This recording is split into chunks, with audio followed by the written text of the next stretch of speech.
How's it going, guys? Today we're going to talk about Yeonmi Park. If you're not sure who Yeonmi Park is, she is a North Korean defector. She escaped when she was 16 years old to, 13 years old actually, originally to China and then to South Korea, if we are believing her story. And I first found out about her on Jordan Peterson and Joe Rogan. I suspect that's where a lot of other people found out about her.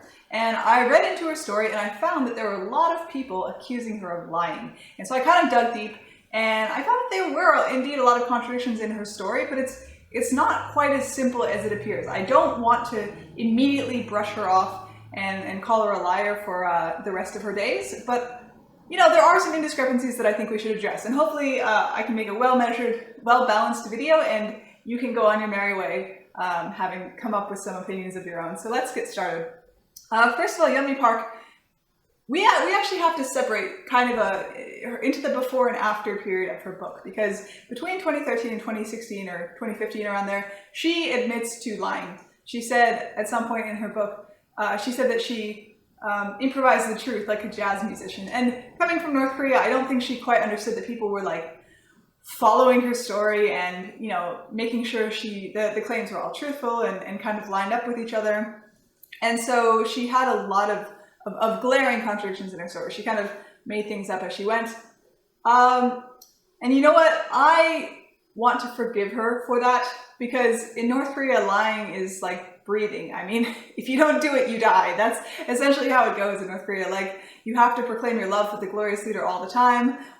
I think when Kim Jong Un died, if people didn't cry enough, they were executed. Like, you have to put on a mask and live a life underneath that mask. So I want to give some grace to people who come from North Korea and lie a little bit, because their ways are not our own. The cultures aren't quite equal to each other in every way. But let's examine one of her biggest, most egregious contradictions in her story. And this was, once again, before the book was written. So at some point her father was arrested and her mother was also kind of off. At some point she was arrested. And the question here is, where did she live when her parents were away for this 3-year period? So this is one interview. So what happened to you and your sister? So my sister went to my uncle's house and I went to my aunt's house and lived there for 3 years. And then a few days later she gave this interview. After you? No. Were both of your children or both of your parents in jail at the same time? Mm-hmm. So you looked after yourselves? Yeah, sister and I. All right, so in that interview, only a few days later, she said that her sister and she lived together, and they made their own food. They had to go eat grasshoppers and dragonflies and such, and kind of fend for themselves. So, you know, trauma survivors oftentimes mix up the truth. They can have like errant memories, but a 3-year period is a pretty big period of time. So I think we can chalk this one up to a lie. But to be completely fair to Yeonmi Park, and there are many, many other of these contradictions. This was kind of the biggest one of the biggest ones. There are a few others, but to give credit to Yeonmi Park, she said that when she was writing her book, she had this revelation, and the revelation was that she had to tell the truth about everything, or else no one would believe her, and she wouldn't be able to support the North Korean people and all of that. And so, you know, all right, let's take that and run with it, because in the book, once she writes the book, her stories after that are very coherent. It's all the same story. Whenever she's doing interviews, she tells the same story. And I found a couple things, but I can attribute them to language barriers. Essentially, there's this one interview she gave kind of recently where she said, this guy said, have you had any elementary school education? She said 1 year, and then we couldn't afford to go to school after that. And then in her book, and then in another interview, she said she had between 2 and 3 years of school. And I could just assume in that interview that she was referring to only elementary school. You know, she couldn't afford elementary school after that. So there were very small things like that that were kind of contradictions in her story. But, you know, I could chalk that up to it being a second language. You know, I'm not super committed to diving in and picking apart every single sentence she's ever said. Sometimes she says like 26 instead of 260 when people ask how much she was sold for, because she was sold apparently as a human trafficked slave.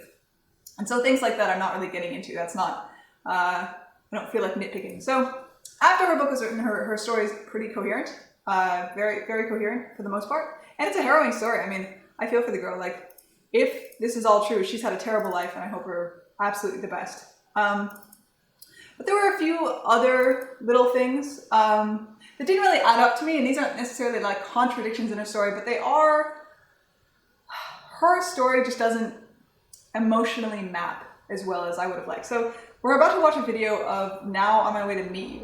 It's a South Korean drama. Oh, it's a South Korean talk show. It's apparently like a reality talk show where they have people on, North Korean defectors, and they meet South Korean defectors, and then they talk about what their lives were like. And I've heard stories about this show being somewhat fabricated, pretty scripted. Yeonmi isn't the only one who said this, but essentially in the show, she's playing this, they call her the Paris Hilton of New York. Like, she's playing this very extravagantly wealthy person from North Korean standards, by the way. Extravagantly wealthy in North Korean standards mean that you have enough food to eat, and maybe you own a camera. Like, maybe you got some photos taken of you one time. And yeah, so it's not like she had a mansion or anything, but in fact, nobody had mansions in North Korea. You can't technically own property. That's what I learned. That's one of the wonderful things I learned about communism. You don't own property. So the government gives you a house. And if you want to sell the house, you sell it privately without anyone knowing, because you're not supposed to sell property that you don't own. And then you move to another place and surreptitiously give them money. And then you hope your neighbors don't rat you out and get you killed. That's the wonders of North Korea. What a great place. So this is Now on My Way to Meet You. And a Redditor translated it for me, and I will give them props because they were incredible. I can't believe somebody's so kind. So here's her mother talking about her life in North Korea. 북에서 풀 뜯어먹던 얘기, 먹고 살기 어려운 얘기하면 예지 형 저런 거 없는데? 이런 경우가 좀 있었어요. 네. 왜 그랬죠, 예지 형은 어렸을 때? 그런 걸 못 겪었나요? 네, 그 정도는 아니었고 굶지는 않았고요. 굶지는 않고. So she says there, we didn't starve. And Yeonmi has many, many stories about starving. I mean, I haven't actually included any videos here, but she has a lot of stories about like eating dragonflies, having to eat grass, finding plants that she doesn't know. She has one story in her book about, her sister accidentally eats a plant and it makes her throat swell up, or her tongue or something. So this is a huge difference from what her story is, and this is her mother talking. And like, once again, this is apparently scripted. I could imagine a South Korean reality TV show wanting like two different characters so they can contrast them. But yeah, don't lie on national television. I guess that's a good lesson for every one of us to learn. 이와 같이 너네 무슨 밥을 먹니 하면 이 밥 먹는다, 옥수수 밥을 먹는다는 몰랐어요. 그것도 쌀밥은 그것도 당연히 밥이겠거니 하는 정도로는 살았어요. 예, 애 아빠가 엄청 열심히 살았어요. 엄청 열심히 살면서 자식을 먹이. Alright, so we thought, I guess other people had corn as rice. I'm going to skip a little bit past. And they had regular rice. So I guess other people substituted other things instead of rice because they couldn't afford it. That seems to be how it went. And then he worked very hard feeding the children, raising them so they can have a decent life. I'm kind of fast forwarding, just reading the lines here. He sacrificed himself and went through a lot, but the children didn't know well. So she's telling the story about her the father just working super hard and sacrificing everything so the children could have a good life, which once again is kind of the story of Yeonmi growing up, but not the story of around, I think 9 to 13, 10 to 13. Around there was when things really got rough apparently. And this isn't talked about at all. 더 잘 알게 된 계기라고. This served as an opportunity for Yeonmi, Yuji. They call her Yuji. She says that it was her. They just gave her a different name to get to know the reality of North Korea better. 예지 형은 여기 와서 배운 것 같아요. 예, 그러니까. 자기가 어떤 때는 엄마한테 전화를 해요. 이 This is the 방송을. real crux. She says sometimes after recording for the show is over, she calls her mom and says, "Mom, am I really North Korean?" And Yeonmi says this was completely true. This part in particular. She did mention the starvation part, which I thought was a bit of a shame. But she said this was completely true because she had such a double think about reality that she didn't understand that North Korea was as bad as it is. And this is just a bit of a tough one for me to swallow because, Yeonmi, she experienced hardships that most people on this earth thankfully don't have to experience. I mean, she saw bodies floating down the river. She saw a man disemboweled begging for food. She saw, bodies piled up in hospitals. Like, she saw the worst of the worst. And she's saying that these people had stories that made her realize that she had it really good. She didn't even realize how bad North Korea could get. And I mean, there are other terrible things that, according to her book, she didn't experience. But, I just want to be fair to Yeonmi here because, once again, North Korea is a cult. And I think a lot of us don't understand cult-like thinking as well as we could.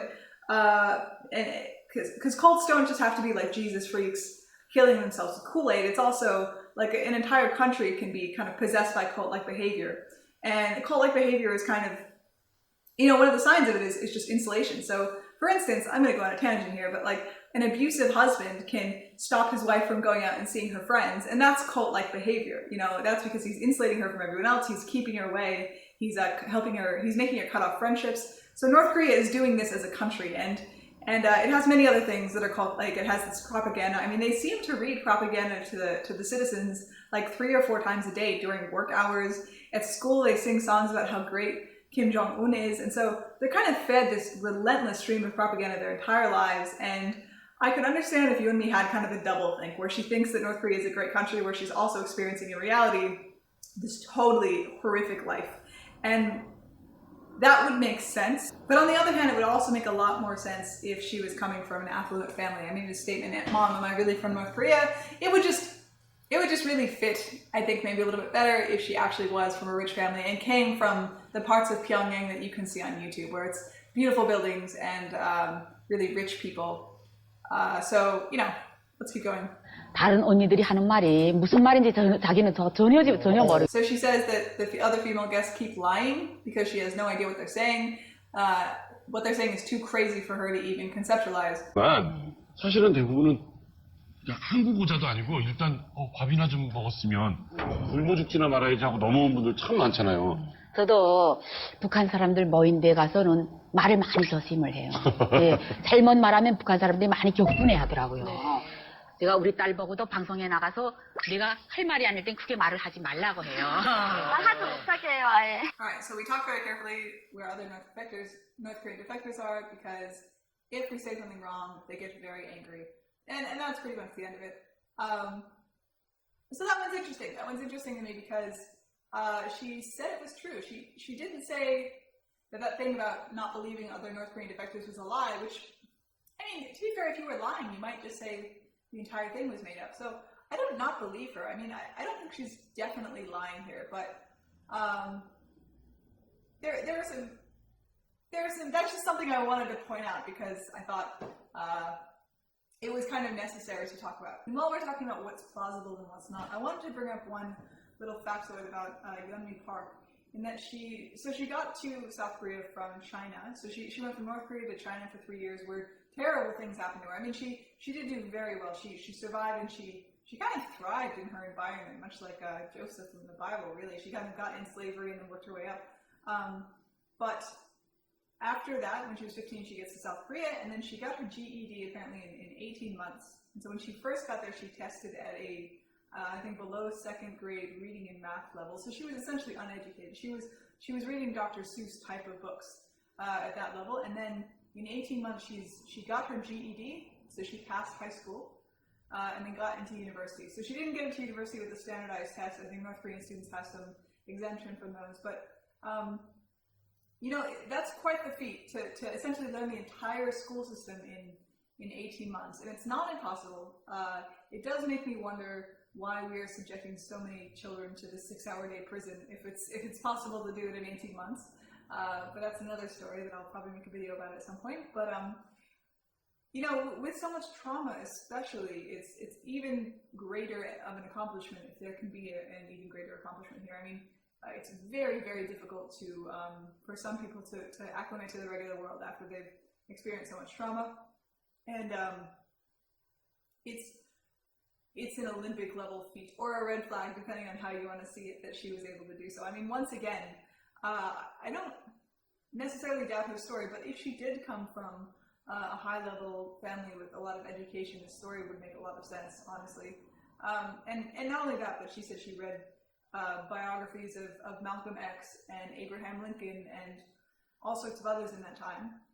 And so she was learning high school. She was memorizing everything: algebra, trigonometry, writing essays, all of these things. And then at the same time, she was reading these extracurricular books in her spare time. And she said she collapsed from exhaustion because she was working so hard, which makes sense.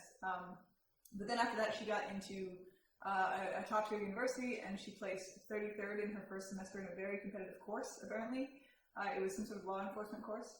And then in the second semester, she placed 14th in her class. And this is out of, I think, 96 people or something like that. So I mean, she really had these excellent feats in a very academically competitive country. I mean, South Korea is really, when you think of academically competitive countries, South Korea, for one, comes to mind. And so, yeah, I'm not saying this isn't something she did, and there is really no limit to the human spirit if it's determined. But and she's very smart. She's obviously a very clever person. But this is something I feel I would be remiss not to mention. And there's one more thing actually that I'm not a huge fan of with Yeonmi Park, and it's that I had to talk to my friend Jamie QAnon Roberts about this. I did an interview with him. He's a university professor. He's a brilliant guy. It's on my show. You can go look it up. But I called him up actually, and I talked to him about this. And I said, Yeonmi Park keeps making up these facts. She's lying. And one example of this is recently she said that Jong Un was dying. He's about to die. He's on the brink of death. Kim Jong Un is finally dying. I never knew I was going to say this quickly in my lifetime, but yes, guys, Kim Jong Un is definitely dying, and there's no doubt about it. And her evidence was a picture of him where he looked kind of hungover, and I think it was like a 1 or 2 year old article of him like in a grave condition. And so I don't know, Yeonmi, if you have this reputation where people think you're a dirty liar and they have all this evidence, I want to see some sources. Like, I want to see you cite some sources here. And so I told my friend Jamie, I said, Jamie, she keeps lying, and you know, I'm trying to believe everything she says. I want to believe her, but she keeps just making this stuff up. And he said something really wise.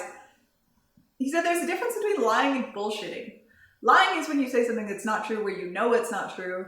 And bullshitting is saying something that you like kind of think you know, but you're not really sure, and you don't have all this evidence, but you're saying it with conviction anyway. And I think here she's bullshitting. I want to give her that. I want to say she's bullshitting because I actually think there's a good chance she's telling the truth nowadays. But you know, trust is destroyed quickly and built very slowly. That's another thing Jamie said to me that kind of stuck with me. So look, this is just a lesson for people in general. If you lie about anything, and I really do mean anything, I mean, if you lie about anything, and okay, maybe lying is fine if like there's a creepy guy asking you where you are late at night, like, or who you're waiting for late at night, and you say, oh, my 6 foot tall ex-convict boyfriend is about to come pick me up and he has a gun. Like, you can lie if your life is at stake, okay? I'm not against that. In North Korea, people lie, and it's probably exactly what they need to be doing. I'm not judging the North Koreans for lying, but if you're lying for fame, if you're lying for people to like you, if you're white lying, you know, that shit catches up to you, like it does. And, you know, the tangled webs we weave, like, people, as soon as they find out that you lie, that you've lied about one thing, they ask themselves everything else that you could have possibly lied about. And every time you say something, they wonder whether it's true.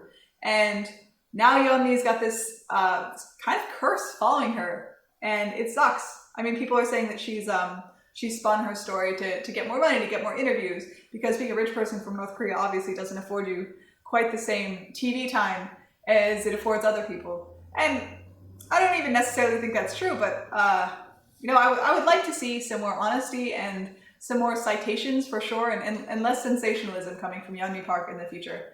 And yeah, that's all I have to say. Thanks for listening. And hey, I have the Brave browser if you want to give me money.